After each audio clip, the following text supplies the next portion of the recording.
E aí, bora fazer uma viagem no tempo? A gente vai lá atrás, mas bem lá atrás mesmo, para entender as primeiríssimas religiões organizadas. É como se a gente fosse investigar o código-fonte das crenças que, de um jeito ou de outro, moldam nosso mundo até hoje. Então, fica a pergunta, né? Com tantos milênios de história, de onde, mas de onde mesmo, saíram as primeiras religiões organizadas? A resposta, olha, ela aponta para um lugar bem específico no mapa que a gente pode chamar, sem exagero, de o berço de tudo. E esse lugar é o Antigo Oriente Próximo. É aqui que a nossa história começa. E essa região não foi só o berço da civilização, com a escrita, as cidades, foi também o berço das ideias que formaram a base da espiritualidade humana. Olha só o tamanho do período que a gente está falando. Não é pouca coisa não, hein? São 3.500 anos de história. Pensa bem, nesse tempo todo, a gente viu nascer, evoluir e dominar todo um sistema de crenças que, basicamente, definiu o mapa espiritual do mundo por milênios. Ok, então por onde a gente começa essa jornada? Bom, tudo começa com um povo específico. Uma civilização cujas ideias, funcionaram como um verdadeiro código-fonte para quase toda a religião que veio depois naquela área. A gente está falando dos Sumérios. Eles basicamente escreveram o manual. E que manual era esse? Era um sistema de crenças com uma estrutura bem clara que depois foi copiada à exaustão. Pensa assim, primeiro, um panteão cheio de deuses, cada um com sua função. Segundo, um deus principal, o chefão, que era o protetor da nação. E terceiro, mitos incríveis para explicar como o universo e a humanidade surgiram. Essa era a forma. E para entender como isso funcionava na prática, dá uma olhada no mito de criação deles. É um verdadeiro drama cósmico passo a passo. Tudo começa com a deusa Namu, que era basicamente as águas primordiais. Daí ela dá à luz o céu e a terra. O filho deles, o ar, separa os dois e pronto, o mundo está criado. Depois vem a lua, o sol e, por fim, a humanidade com um propósito bem claro: servir aos deuses.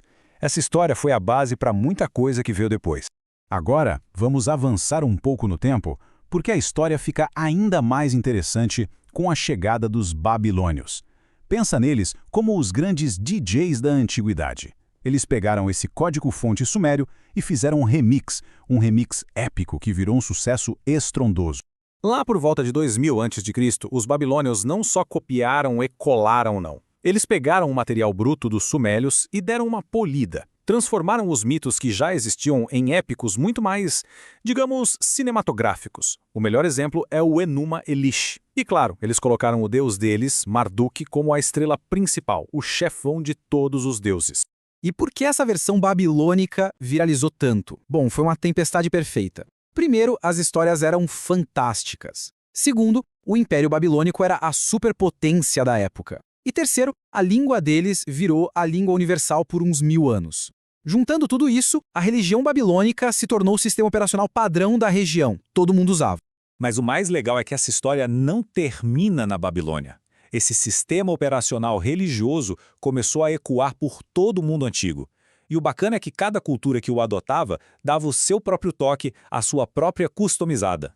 Vamos olhar para o norte, para os assírios. Ali a influência foi total. Eles basicamente pegaram o sistema babilônico e adotaram quase que por completo. Foi quase um copia e cola, mas com uma mudança crucial. Eles simplesmente tiraram o deus da Babilônia, Marduk, do centro do palco e colocaram o deus deles, Ashur, no lugar. Mesmas histórias, mesma estrutura, só mudou o protagonista. Uma jogada de mestre, né? Agora, se a gente for para outra região, o Levante, onde viviam os cananeus e os fenícios, a coisa foi um pouco diferente. Eles não só copiaram, eles misturaram. Pegaram os deuses babilônicos e juntaram com os deuses que eles já tinham por lá. O deus principal deles era um tal de El, o deus do céu. E um outro bem popular era Baal, o deus da fertilidade. Mas guardem bem esse nome, El, porque ele vai ter uma importância histórica gigantesca. E é aqui que a coisa fica maluca. Sabe o nome El, o chefão dos deuses cananeus? Pois é, esse nome é a raiz linguística de Elohim, um dos primeiros nomes para Deus usados pelos hebreus antigos, lá na Torá. Isso é incrível. Mostra como essas ideias não viviam isoladas. Elas viajavam, se misturavam, se transformavam. Subindo mais um pouco no mapa, lá na Anatólia, a gente encontra os hititas. E adivinha? A mesma história. Eles também foram super influenciados e saíram importando deuses dos vizinhos para a coleção deles. Eles adotaram, por exemplo, o deus da tempestade dos Hurritas, o Texub, que, olha que interessante, era basicamente a versão Hurrita do Baal dos cananeus. Isso mostra como as crenças eram fluidas naquela época. Os deuses eram como celebridades internacionais, cruzavam fronteiras e ganhavam nomes diferentes em cada lugar. E essa rede de influências ia longe, viu? Até na Península Arábica a gente encontra esses ecos. As tribos de lá, por causa do comércio, acabavam sendo influenciadas pelas grandes culturas da Mesopotâmia e do Levante. As tribos do centro, por exemplo, adoravam um deus chamado Rubal, que provavelmente era parente do Baal. As da costa do Golfo já curtiam deuses babilônicos, como o deus da lua Sin. E lá no sul, no Iêmen, eles misturavam o deus principal deles com os da Mesopotâmia. Ou seja, a península inteira estava conectada nessa grande teia religiosa. Certo. Então a gente viu esse sistema se espalhar por milênios, com mitos e panteões compartilhados por todo canto. Mas e aí? Para onde isso tudo leva? O que acontece no final com esse modelo que parecia que ia durar para sempre? Parem e pensem nisso. Por 3.500 anos.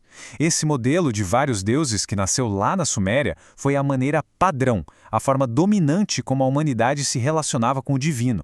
Era o normal, era o status quo. E isso nos deixa com a pergunta final, a grande provocação. Depois de 3.500 anos desse sistema funcionando, o que poderia ser tão poderoso, tão revolucionário, a ponto de virar essa mesa, de substituir um sistema que sobreviveu a impérios e a dezenas de culturas? Porque o que veio a seguir, o que veio a seguir mudou as regras do jogo para sempre.